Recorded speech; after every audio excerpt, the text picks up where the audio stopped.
I forgot. Here, this month's grocery money. My husband slammed a single $50 bill on the table. $50 for a month's worth of groceries for a family of 3? That's absurd. If you want to complain, just go work and earn some cash. I couldn't argue any more with my husband, who looked at me with cold eyes. My name is Lily. I'm 27. I live with my husband and daughter. I met my husband Ethan in college, and we started dating 6 months later. My mother passed away when I was still in elementary school, and I was raised in a single-parent household. I've been judged for that by some people, and never had a fiancé before. I've heard people make spiteful comments. Even my ex-boyfriend said, "I'm not marrying a child of a single parent. She probably won't be able to raise kids right." Behind my back. But Ethan was different. "Your father must be a great man to have raised such a wonderful woman like you." When he said that, tears welled up in my eyes. I was certain Ethan would always be on my side, no matter what happened. I was convinced then. After graduation, we both joined my father's company. 3 years later, Ethan and I decided to get married. I was brought up in a single-parent household, and my father has always been concerned about me. Although my father wanted Ethan to take after his business, Ethan's family strongly opposed, so we had to give up. I became Ethan's wife and moved into his family home, and so our marriage life began. Within half a year, we were blessed with a child. After that, I left my father's company. I want to start a happy home, surrounded by children. I was delighted that I was getting closer to the happy family life I had dreamed of.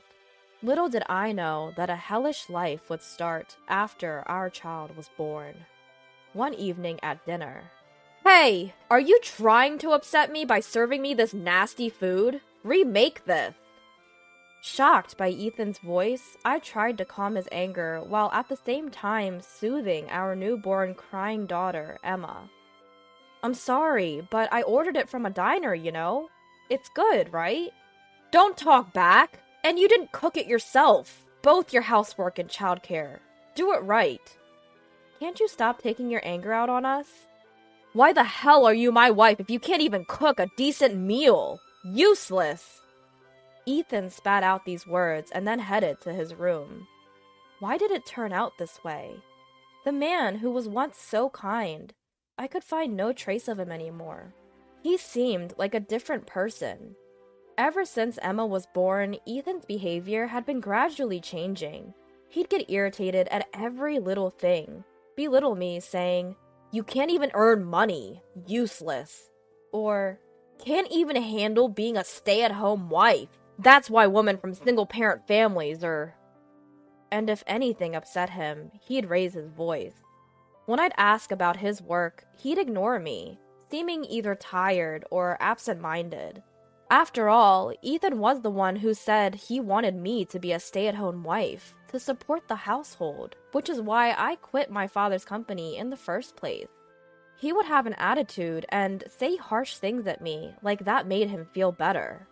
As much as I was disgusted by his attitude, knowing the hardship of being a single parent, I couldn't divorce him for Emma's sake. It seems like Ethan was doing well at work. In the midst of his hectic work schedule, he would call my father and occasionally ask for advice. But in reality, sometimes I'd look at a picture of me and my mother from my childhood that was displayed in the room, and I couldn't help but sigh. I wish I could have consulted with Mom. Living this way for 3 years. One day, "I almost forgot. Here, this month's groceries." What Ethan slammed down in front of me was a single $50 bill. Feeding a family of 3 with $50 a month? That's impossible! What happened to our money? Saving up and working with the amount given is the job of a stay-at-home wife, isn't it? Since you're always at home, you should be able to use your brain and figure something out. That's impossible. Let me manage our living expenses. I can't. I have many gatherings to attend to anyway. Practically, it's only for you and Emma. So $50 should be enough, right? That's not... With that, Ethan left the room. You're such a wonderful woman. Your dad must be a really admirable person for raising you. Where did the Ethan from that time go? Or is this harsh Ethan his true self? I've often thought about running away, but I can't do it because of my daughter. The hardship of raising a child alone. Ugh, if only my mom were alive. I've contemplated divorce a few times, but the thought of burdening my daughter with a single parent overpowered that, and I could not muster the courage. However, that's not to say that I just accepted the situation and blindly followed Ethan's lead. I've asked him to increase the food budget several times, and I've also looked for work-from-home jobs and other employment opportunities behind his back. Even so, a monthly food budget of $50 does not allow me to provide decent meals for my daughter. I had been using my savings from the time I was single to supplement our monthly food budget, but there's a limit to my savings. I had been making it a priority to make sure my daughter ate nutritious meals. However, it was impossible to keep up such a grueling lifestyle of frugality, and my body finally reached its breaking point. If I collapse, who's going to take care of my daughter? Maybe I should ask my dad for help. And so I decided to call my father. But after discussing it with him, whether it was from relief or exhaustion, I immediately fell into a deep sleep on the sofa. When I suddenly woke up, the first thing I saw was my daughter's sleeping face. The trace of tears was clearly visible in her eyes. "Grandpa! Mommy's awake!" "Really? That's a relief." Next, my teary-eyed father peeked in. Not understanding the situation, I stared at his face for a while. "Lily, we were really worried about you." "Dad? Where are we?" "We're in a hospital. To collapse from malnutrition in this day and age? What on earth happened?" My father was holding back tears, his words choked with emotion. He might have been crying the whole time I was asleep. My father has always been a crybaby. "I'm sorry for making you worry, but why are you here? What about work? Don't you remember? You called me for help. And when I called back because I was worried, Emma answered and told me you had collapsed. That's why I rushed over and called an ambulance." Saying that, my father gently stroked my daughter's head. "Thank you. We were saved because you told Grandpa." "I'm glad Mommy is okay." My daughter, praised by her grandfather, was all smiles. I would have never imagined my daughter Emma growing up to be such a strong individual. Perhaps she took me as a bad example to learn from. As I was deep in thought, looking at Emma, my father voiced his concern. "What happened to you, Lily? You've become so thin. Have you not been eating properly?" I tried to deflect his concern, but the seriousness in his eyes made me relent. I then confessed to him about my life with Ethan until now. "So, Ethan did this to you?"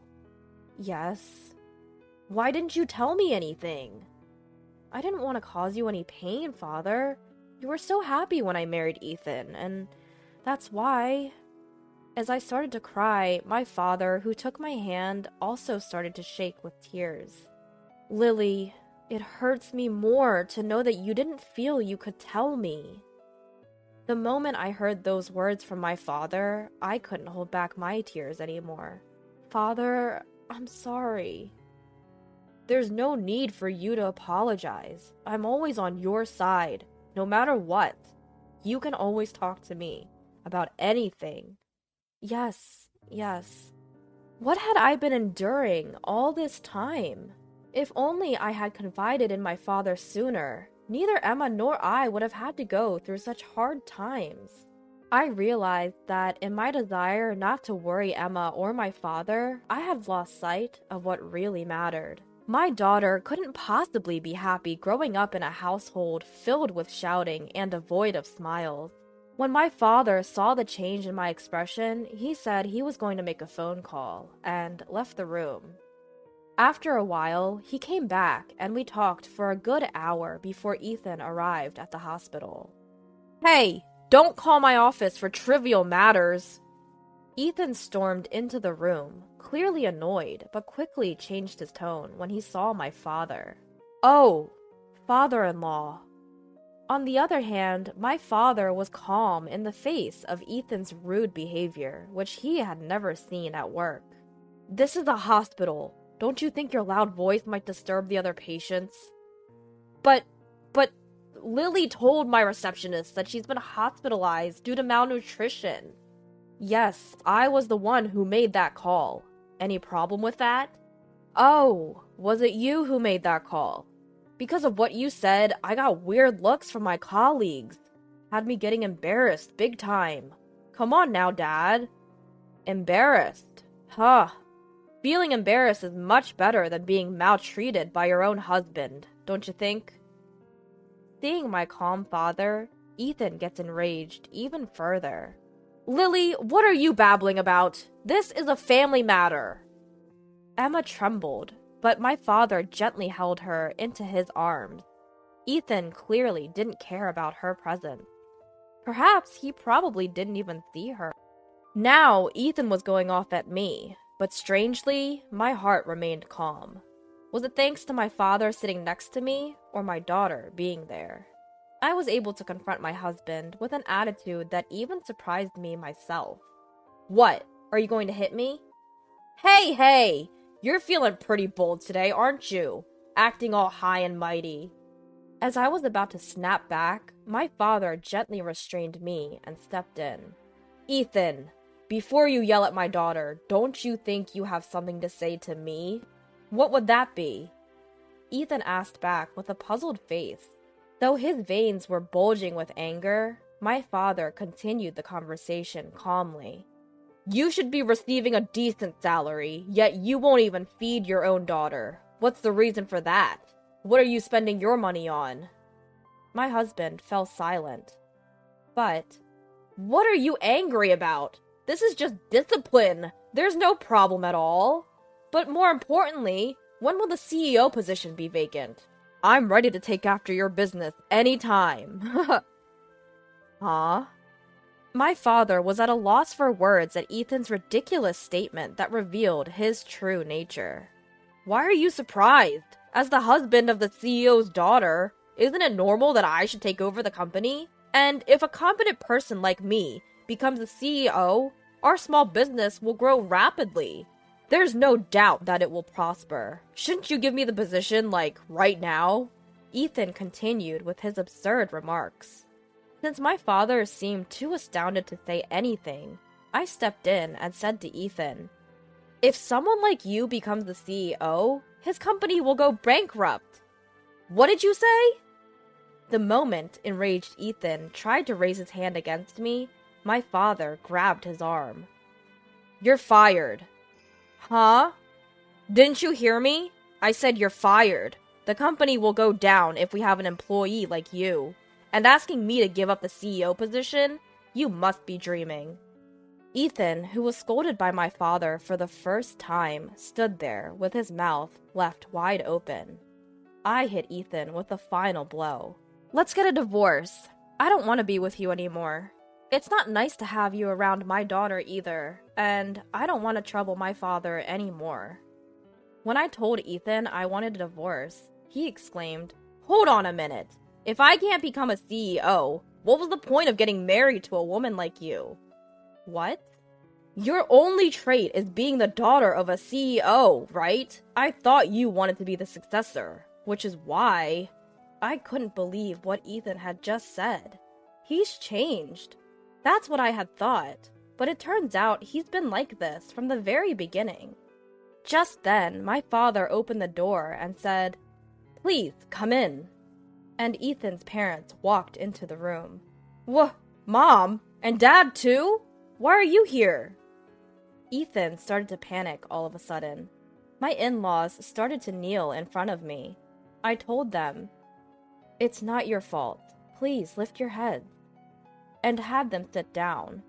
Then, with a beet red face, Ethan started to get lectured. We came as soon as we got the call. We heard from outside. What are you doing to your dear wife and child? We're disowning you. What? Then my daughter handed the divorce papers to my mother-in-law. Here you go! It seems she knew I had them in my bag all along. What the heck? How convenient, said my mother-in-law as she accepted the divorce papers and then signed and stamped them before leaving with Ethan. Please do divorce this man.